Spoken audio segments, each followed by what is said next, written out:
Hello, everyone. I'm Gary from Two Bros Doing Shows. And unfortunately, John's not here with me today to do this show. He's not feeling well. But I'm here to bring you the latest in the news of the world of wrestling. First of all, Seth Rollins was apparently injured after the attack from Samoa Joe on Monday Night Raw. Supposedly he's going to be out for 8 weeks. Now, I honestly don't think there's what I think and what we know.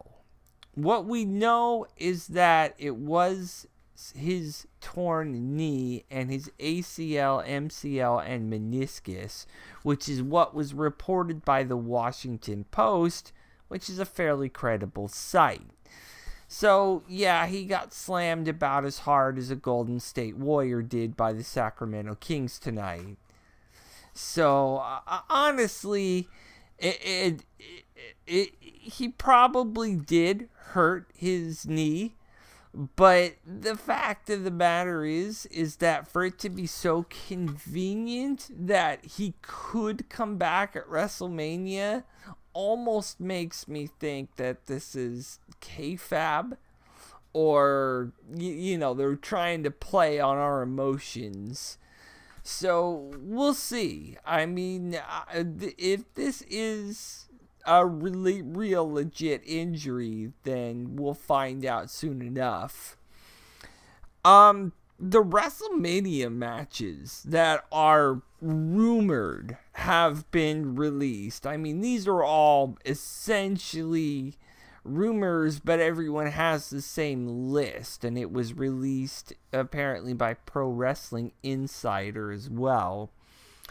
The first one I am not a big fan of, and it's Undertaker versus Roman Reigns. First of all, they're talking about putting over Roman Reigns over The Undertaker.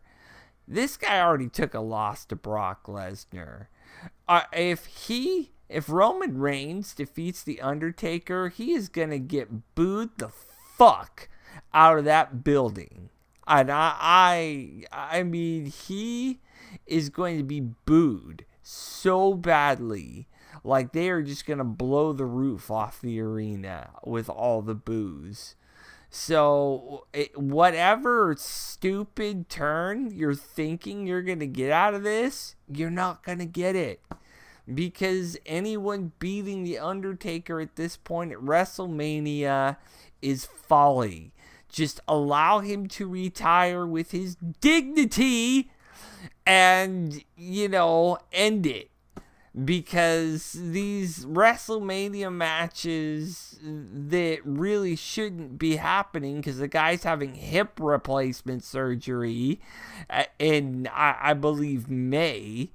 It makes no sense. The guy needs to retire with all due respect, and allow things to continue organically with a guy like Roman Reigns. And facing The Undertaker just isn't what I would do with Roman Reigns.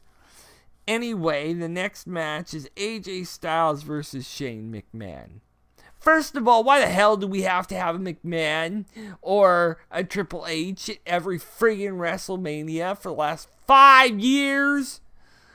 Honestly, it is getting a little old, and I do have to say that, I mean, they're giving the story direction. I will give them that, because AJ Styles is his title to Cena. He's upset with Shane about it now.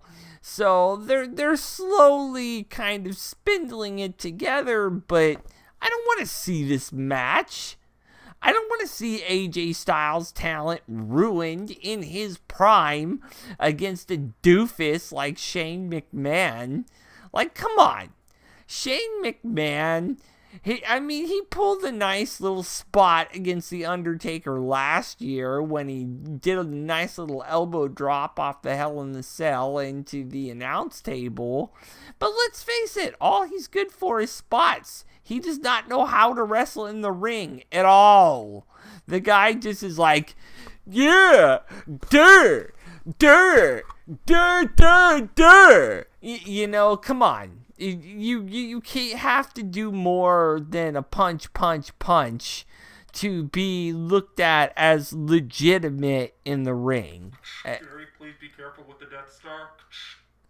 Yes, unfortunately I just punched the Death Star, so you might have to build a larger Death Star. Anyway, the next match is Bayley versus Nia Jax versus Charlotte versus Sasha Banks. Now, they've been building up all four of these women's resumes against each other since about November, when they were all teamed together at Survivor Series.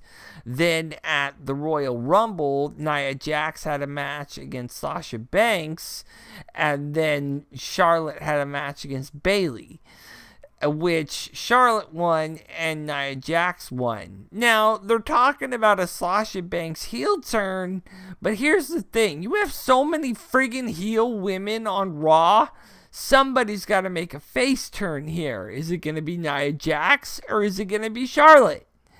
I honestly, I don't know. But if you make Sasha Banks a heel too, this is just going to be the witch battle. Because it's going to be more like, which one do I not want to win? So, and with Sasha Banks reportedly supposed to be the winner of this match, and then her turning heel on Bayley, it doesn't feel like an organic growth for Sasha Banks, because she's been a face. I think you could make a nice little anti-hero out of Sasha Banks instead of making her go full-on heel. So that's just my opinion on that one.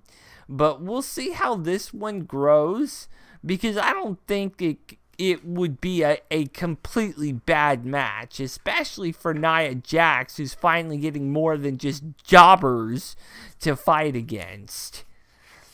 Then the next one is Randy Orton versus Bray Wyatt. Now, for those of you who are either a Cena mark or B think John Cena is going to make it to WrestleMania with the title, you're wrong. The whole thing is that Cena is going to lose it at Elimination Chamber next weekend, and then to Bray Wyatt. Now, this is my question. I guess Elimination Chamber is AJ Styles' rematch. So, in a sense, Cena's not getting a one-on-one match for his rematch. He's going to have to fight against 6 other people. I think that's bullcrap, first of all.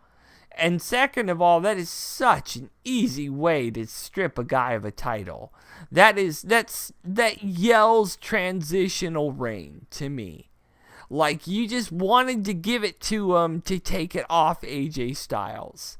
And that's sloppy and it's stupid, and I dislike the way unto which it's being done.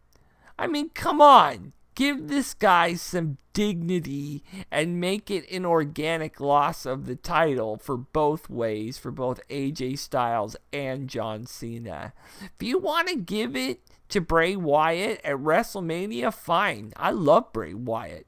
Bray Wyatt is an incredible athlete who deserves it.